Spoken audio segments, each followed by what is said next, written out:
ഒരു ചോദന വക്രം വരയ്ക്കുക. ചോദന നിയമം പ്രസ്താവിക്കുക. Draw a demand curve, state the law of demand. ചോദനത്തെ കുറിച്ച് നമ്മൾ പഠിച്ചിട്ടുണ്ട്, അഥവാ ഡിമാൻഡിനെ കുറിച്ച് നമ്മൾ പഠിച്ചിട്ടുണ്ട്. എന്താണ് ഡിമാൻഡ്? അല്ലെങ്കിൽ ഡിമാൻഡ് സ്വാധീനിക്കുന്ന ഘടകങ്ങളൊക്കെ നമ്മൾ പഠിച്ചിട്ടുണ്ട്. ഡിമാൻഡ് എന്ന് പറഞ്ഞാൽ demand is a desire for ability and willingness to pay for a commodity. അപ്പം ഒരു സാധനം വാങ്ങാനുള്ള ഒരു വ്യക്തിയുടെ കഴിവ് അല്ലെങ്കിൽ അയാളുടെ താല്പര്യത്തെ, അല്ലാതെ താല്പര്യം മാത്രം പോരാ, വാങ്ങാനുള്ള കഴിവും കൂടി ഉണ്ടെങ്കിൽ മാത്രമേ അതിന് ഡിമാൻഡ് ഉണ്ടെന്ന് നമുക്ക് പറയാൻ വേണ്ടി സാധിക്കുള്ളൂ. ഇവിടെ നമ്മളൊരു ഡിമാൻഡ് കർവ് വരച്ചിട്ടുണ്ട്. ഡിമാൻഡ് കർവ് DD എന്ന ഡിമാൻഡ് കർവ് അവിടെ എക്സ് ആക്സും വൈ ആക്സും ഒക്കെ രേഖപ്പെടുത്തുന്നുണ്ട്. വൈ ആക്സിൽ പ്രൈസും അഥവാ സാധനത്തിന്റെ വിലയും, എക്സ് ആക്സിൽ സാധനത്തിന്റെ ക്വാണ്ടിറ്റി അഥവാ അളവും കൊടുത്തിട്ടുണ്ട്. അപ്പോൾ ഡിമാൻഡ് എന്ന് പറഞ്ഞു കഴിഞ്ഞാൽ എന്താണ്? Demand is a desire backed by willingness to pay and ability to pay. അപ്പം ഒരു സാധനം വാങ്ങാനുള്ള കഴിവും വ്യക്തിയുടെ താല്പര്യം കൂടി ഉണ്ടെങ്കിൽ മാത്രമേ നമുക്ക് എന്താണ് ഒരു സാധനത്തിന് ഡിമാൻഡ് ഉണ്ട് പറയാൻ സാധിക്കുള്ളൂ.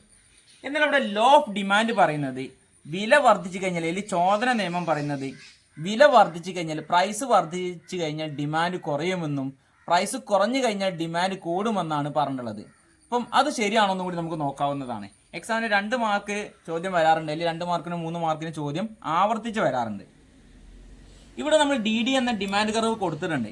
DD എന്ന ഡിമാൻഡ് കർവ് എന്നാൽ പിയും ക്യൂവും എന്താണ്? സാധനത്തിന്റെ വിലയും സാധന അളവും. പി പറഞ്ഞ ഒരു നിശ്ചിത വില, ക്യൂ പറഞ്ഞ ഒരു നിശ്ചിത അളവ്.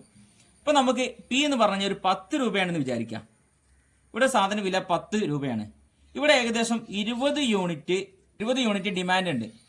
എന്നാൽ വില 10ൽ നിന്ന് വില 15 രൂപയായി വർദ്ധിച്ചു. വില 10ൽ നിന്ന് വില 15 രൂപയായി വർദ്ധിച്ചു.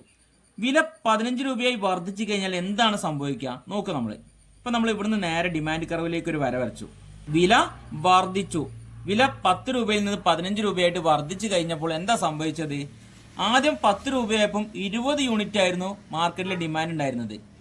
എന്നാൽ ഇവിടുന്ന് ഇങ്ങോട്ട് ഇടതുവശത്തേക്ക് പോരും തോറും എന്താ സംഭവിക്കുന്നത്? അളവ് കുറയാണ്. ഇപ്പം ഏകദേശം ഒരു 10 യൂണിറ്റ് ആയിട്ട് എന്ത് കുറഞ്ഞു? ഡിമാൻഡ് കുറഞ്ഞു. വില വർദ്ധിക്കുമ്പോൾ ഡിമാൻഡ് കുറയുമെന്ന് നമ്മൾ പഠിച്ചിട്ടുണ്ട്. പക്ഷെ ഈ ചിത്രം നോക്കിയോട് കൂടി നിങ്ങൾക്ക് വ്യക്തമായിട്ടുണ്ടാവും, വില 10 രൂപയിൽ നിന്ന് വില 15 രൂപയായിട്ട് വർദ്ധിച്ചപ്പോൾ, വില 10 രൂപയിൽ നിന്ന് 15 രൂപയായിട്ട് വർദ്ധിച്ചപ്പോൾ സാധനത്തിന്റെ അളവ് 20 യൂണിറ്റിൽ നിന്ന് 10 യൂണിറ്റ് ആയിട്ട് കുറഞ്ഞു. അതിന് ഡിമാൻഡ് കുറഞ്ഞു. ഇപ്പം വില വർദ്ധിക്കുമ്പോൾ ഡിമാൻഡ് കുറയുമെന്ന് നമ്മൾ പഠിച്ചു കഴിഞ്ഞു. അപ്പം നിങ്ങൾ ചിത്രത്തിലൂടെ നിങ്ങൾക്ക് കൂടുതലായിട്ട് വ്യക്തമായിട്ടുണ്ടാവും. ഇനി വില 10 രൂപയിൽ നിന്ന് 5 രൂപയായി കുറഞ്ഞെന്ന് വിചാരിക്കാം. ഏകദേശം ഇവിടെയാണ്. വില കുറഞ്ഞു കഴിഞ്ഞപ്പോൾ എന്താണ് സംഭവിക്കുക? നേരെ ഡിമാൻഡ് കർവിലേക്ക് നമുക്ക് വരയ്ക്കാവുന്നതാണ്. 20 എന്നുള്ള ഏകദേശം 30 യൂണിറ്റ് ആയിട്ട് വർദ്ധിച്ചു. ഒരു എക്സാമ്പിൾ ആണ് പറയുന്ന അളവ്.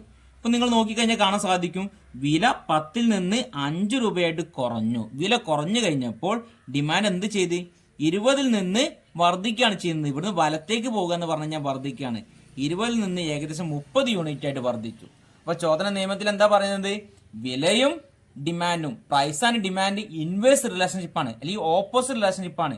വില വർദ്ധിച്ചു കഴിഞ്ഞാൽ ഡിമാൻഡ് കുറയുമെന്നും വില കുറഞ്ഞു കഴിഞ്ഞാൽ ഡിമാൻഡ് കൂടുമെന്നാണ് നമ്മൾ പഠിച്ചിട്ടുള്ളത്. അപ്പൊ നമ്മൾ ഈ ചിത്രത്തിലൂടെ എന്താണ് നിങ്ങൾക്ക് വ്യക്തമായിട്ട് മനസ്സിലാകും, 10 രൂപയിൽ നിന്ന് 15 രൂപയായിട്ട് വില വർദ്ധിച്ചപ്പോൾ ഡിമാൻഡ് കുറഞ്ഞതാണെന്നും, അല്ലെങ്കിൽ സാധനത്തിന്റെ അളവ് വാങ്ങാൻ ജനങ്ങൾക്ക് താല്പര്യം കുറവാണ്, ജനങ്ങൾ സാധനം വാങ്ങാതിരിക്കുക എന്ന് പറഞ്ഞു കഴിഞ്ഞാൽ ഡിമാൻഡ് കുറയാന്നാണ്.